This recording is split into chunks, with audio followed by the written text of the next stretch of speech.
শবে বরাতের রাতে একত্রিত হয়ে রাতভর ইবাদত করা ও পরদিন রোজা রাখা কতটুকু শরীয়ত সম্মত?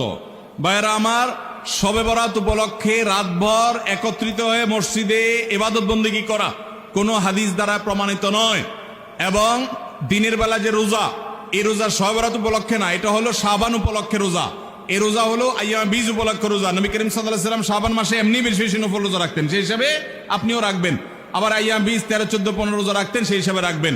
আপনি আল্লাহর ক্ষমা, এই রাতে আল্লাহ তাআলা বান্দাকে সাধারণ ক্ষমা ঘোষণা করেন, হিংসুক ছাড়া, মুশরিক ছাড়া। এই রাতের এই ফজিলত পাওয়ার জন্য আপনি চেষ্টা করলে সেটা ভালো, আল্লাহর কাছে ক্ষমা লাভের চেষ্টা করবেন, কিন্তু বেদাতি কোনো পন্থায় না। অনেকে বলে যে এত রাকাত নামাজ, অমুকটা এত সূরা এত রাকাতে পড়তে হবে, এগুলা মন গড়া কথাবার্তা, এগুলার কোনো ভিত্তি কোরআন হাদিসে নাই। আবার অনেকে মনে করে হালুয়া রুটি খাইতে হবে, আতশবাজি করতে হবে, আলোকসজ্জা করতে হবে, শবে বরাতকে কেন্দ্র করে যা হয়